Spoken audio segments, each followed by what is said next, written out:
Hace bastante tiempo me puse a buscar becas para estudiar una maestría en el extranjero. Y entre los países para los cuales estaba buscando becas estaba Alemania. Y cuando estaba haciendo mi búsqueda específicamente para Alemania, lo primero que hice fue entrar a la página del DAD. Ya pues en la página del DAD, ahí pues encontré distintas becas, pero ninguna me convencía en un 100% o no cumplía con los requisitos para aplicar. Por ejemplo, entre las que encontré estaba CONACYT DAD y Development Related Postgraduate Courses, EPOS, y pues como les digo, ninguna era para mí. Entonces seguí buscando y ahí fue donde encontré Master Plus de la Fundación Clausen Simon.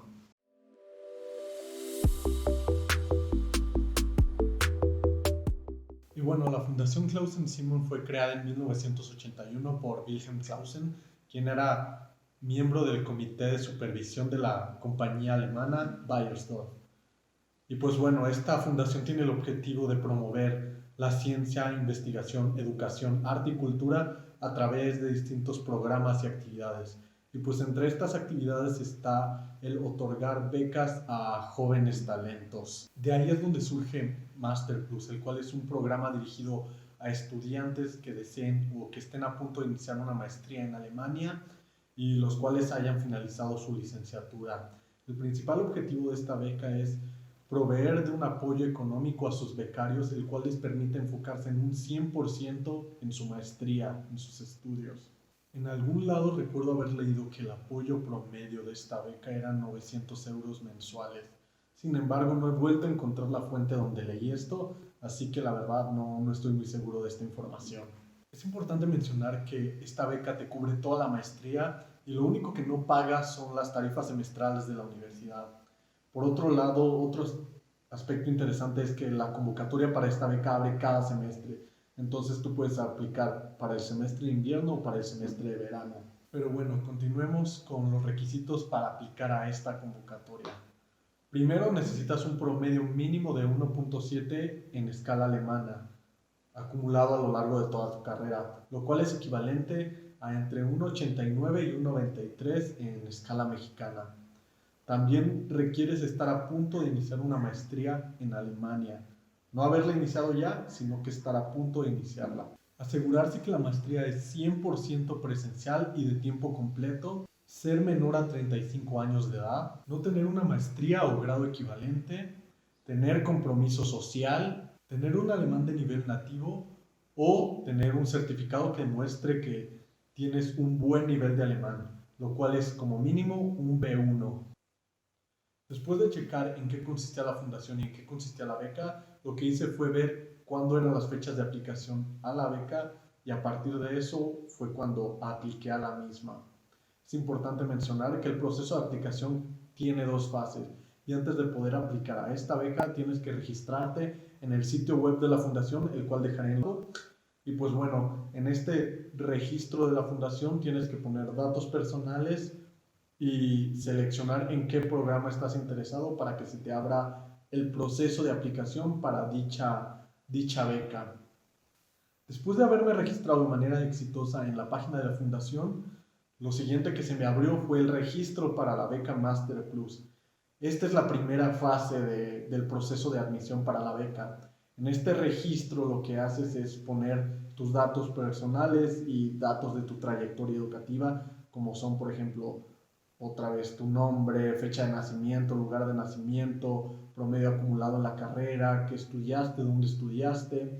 Y después de llenar toda esa información, también te hacen subir distintos documentos. También es importante mencionar que toda esta primera fase donde llenas datos personales, de trayectoria educativa y subes distintos documentos, se puede hacer tanto en alemán como en inglés. Como mencioné anteriormente, también se me solicitaron distintos documentos, entre los cuales estaba mi título universitario, mi diploma de bachillerato, un transcript universitario y mi CV. También se me hizo hacer una carta motivo. En este aspecto se me puso una restricción relacionada a la cantidad de texto que podía escribir. Adicionalmente también se me hizo subir dos cartas de recomendación. Aquí lo que te recomienda la fundación es subir una por parte de la academia, es decir, de algún profesor con el cual hayas trabajado o interactuado durante tus estudios universitarios, y una segunda carta de recomendación por parte de una experiencia profesional o en la industria que hayas tenido. Y pues eso fue lo que yo hice. Una sección que yo considero muy importante e interesante de esta primera fase de selección es la sección de actividades extracurriculares, ya que considero que es una forma en la que la fundación se da una mejor impresión de cómo eres tú. Y pues bueno, en esta sección de actividades extracurriculares puedes poner un máximo de 4 actividades extracurriculares en las que hayas participado a lo largo de tu carrera. Y pues bueno, lo que hace la fundación es que te despliega un listado de actividades y tú seleccionas en cuáles has participado. Y pues bueno, ya después de haber seleccionado estas, tienes que llenar información relacionada con estas actividades. En mi caso, las actividades que seleccioné fueron experiencia en el extranjero, beca, voluntariado y pasantía en una empresa. Y por ejemplo, en este último caso, en la pasantía en una empresa, lo que me solicitaban como información era el nombre de la empresa y el periodo durante el cual trabajé en esa empresa. Y lo que sí era solicitado para todas las actividades era o que subieras una breve descripción de en lo que consistía la actividad o que subieras pruebas, evidencias de que habías participado en esa actividad en un PDF. Al tener que escoger entre estas dos opciones, pues opté por subir un PDF con las evidencias. En este aspecto me puse a buscar fotografías y reconocimientos y todo eso lo puse en un solo PDF. Y adicionalmente, para complementar con la información que me estaban pidiendo en la otra opción, hice un breve párrafo en este PDF describiendo en qué consistía esta actividad. Además de los documentos previamente mencionados, también se me solicitó un resumen financiero donde describiera cuáles iban a ser mis ingresos y mis gastos. La parte de ingresos era relativamente fácil, pero la parte de gastos fue donde tuve que investigar un poco más, ya que tuve que investigar cuánto me iba a costar la despensa, cuánto cuesta el seguro de gastos médicos, cuánto se tiene que pagar por el impuesto de radio y televisión, cuánto iba a tener que pagar de transporte, cuánto es la renta en promedio en la ciudad donde iba a vivir. Y bueno, todo eso lo puse en una tabla de Excel y pues ya después de haber checado que sí contemplaba todos los gastos, lo convertí a PDF y lo subí a la plataforma. Finalmente, la fundación también te solicita que subas una carta de aplicación a la maestría en Alemania o en su caso, si ya la tienes, que subas la carta de aceptación por parte de la maestría. Después de haber llenado el registro de manera exitosa y subir todos los documentos solicitados, envías tu aplicación. Y con eso se concluye la primera fase del proceso de selección. Después la fundación tiene alrededor de una semana para checar tu aplicación y ver si le llama la atención tu perfil. Si les llama la atención tu perfil, recibes una invitación para una entrevista en Zoom. En mi caso, yo recibí esta invitación y pues como una semana después de recibirla tenía la sesión o la entrevista por Zoom. Algo que me gustaría mencionar antes de continuar con la descripción de la segunda fase del proceso de selección es que para la primera fase, para la mayoría de los documentos que subí a la plataforma, pues traté de seguir un formato en específico. Es decir, generé una plantilla con una paleta de colores específica y unas fuentes específicas y pues con esa plantilla fue que generé el CV, la carta motivo, la documentación de actividades extracurriculares y el resumen financiero, ya que considero que esto le da como un toque más profesional a tu aplicación. Sinceramente no sé qué tanto influyó esta organización o esta plantilla o este formato en el proceso de selección y la posterior invitación a una entrevista. Sin embargo, quiero creer que jugó un papel, algo importante para que tomaran esta decisión. Entonces ya estábamos en que me llegó un correo con la invitación para la entrevista por Zoom. Y el horario de la cita para esta entrevista era a las 3 de la mañana.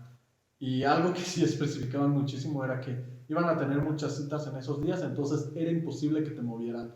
Entonces, pues ya me tocó tener la cita a esa hora. También es importante mencionar que en ningún momento especificaban que la entrevista pudiese ser en inglés. Entonces yo siempre fui con la mentalidad de que la entrevista iba a ser en alemán. Y pues dicho y hecho, llegó el día de la entrevista, entré y todo fue en alemán. Bueno, entonces en el día de la entrevista accedí al link de Zoom que me habían mandado y pues lo primero que te hacen es enviarte a una sala de espera donde una persona se encarga de checar que no tengas ningún problema de conexión. Es decir, te hablan y te piden que hables para checar que puedas escuchar con claridad lo que te dicen y que tú también te escuches claro para ellos. Y bueno, después de eso te explican cómo va a estar toda la dinámica de la entrevista. En este aspecto es importante mencionar que en la sala estaba yo, la moderadora y otra candidata para la beca. Y bueno, entonces la moderadora nos describió que la dinámica era la siguiente. Son dos entrevistas de 20 minutos cada una. Primero yo me voy con unos entrevistadores y la otra candidata se va con otros entrevistadores. Ahí llevamos a cabo la entrevista y después regresamos a la sala de espera para un intermedio de 10 a 15 minutos donde yo supongo que los entrevistadores discuten cómo estuvo la entrevista y hacen sus anotaciones y resultados sobre la entrevista que llevaron a cabo. Después de esos 10 a 15 minutos, te envían a la segunda entrevista y ya después de eso te despides de los entrevistadores y ya, se acabó todo el proceso. Después de la explicación, todavía estuvimos en la sala de espera como 5 a 10 minutos en lo que yo supongo que los entrevistadores estaban haciendo todavía anotaciones de su entrevista anterior. Y ya después de que pasó este tiempo, me movieron a mí y a la otra candidata a otras salas de Zoom. Ya en esta nueva sala de espera me estaba esperando un entrevistador y una entrevistadora. Y lo primero que hicieron fue felicitarme por llegar a esta etapa del proceso de selección. Después se llegaron a presentar ellos y me pidieron que me presentara yo. Hablé un poco sobre mí y después ya empezó la entrevista formalmente, en donde me preguntaron que cómo me había enterado de la beca, si conocía a alguien que ya hubiera obtenido esta beca y por qué apliqué esta beca entre tantas becas que existen hoy en día.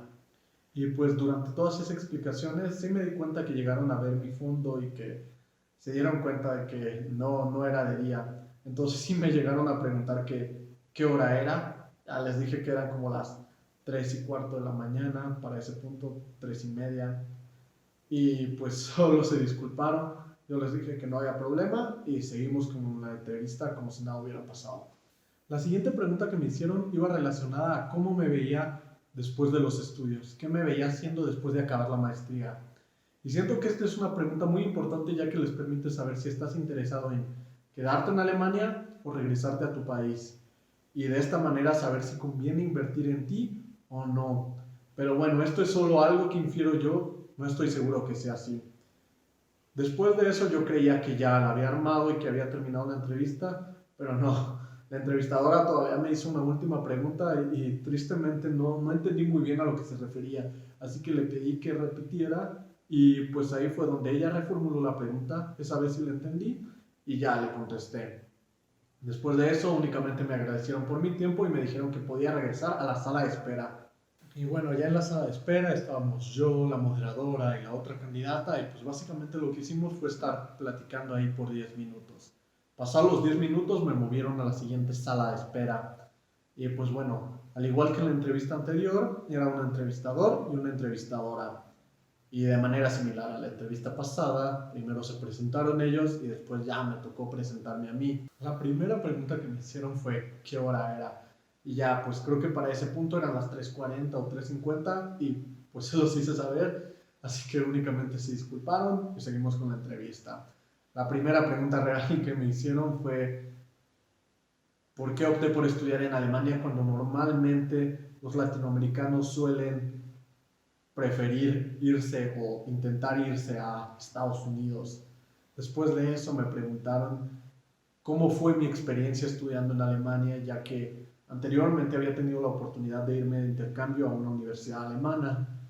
Para finalizar, me agradecieron por mi tiempo, me dijeron que la próxima semana estaría recibiendo resultados de la beca, así que únicamente me despedí y pues me salí de la entrevista de Zoom. Entonces ya pasó una semana y sí recibí un correo de la fundación diciéndome que lamentablemente no había obtenido la beca. Y pues al principio sí me agüité. Lo primero que hice fue tratar de analizar en qué me pude haber equivocado, qué fue lo que hice mal y por qué no me había ganado la beca. Y pues la verdad lo que concluyo es que tal vez fue mi nivel de alemán, ya que quizás no di las respuestas más contundentes que ellos hubieran esperado, o tal vez no usé las palabras más correctas en mis respuestas, y tal vez por eso no optaron por no darme la beca. Otro factor que quizás también llegó a influir era la cantidad de dinero que solicitaba. No sé, quizás con lo que yo pedía podían hacer 2 becas para 2 personas, entonces Pues sí, pudo haber sido eso, la verdad no sé. Para ser sinceros, no conozco a nadie que se haya ganado esta beca. Y en lo que respecta a información sobre esta beca, casi no encontré. Así que creo que de haber sabido un poco más sobre cómo sería la entrevista, tal vez me hubiera podido preparar de mejor manera y haber generado respuestas más contundentes. Por lo que espero que si tú estás interesado en aplicar esta beca, este video te sirva y te ayude a obtenerla. Así que eso es todo de mi parte y nos vemos.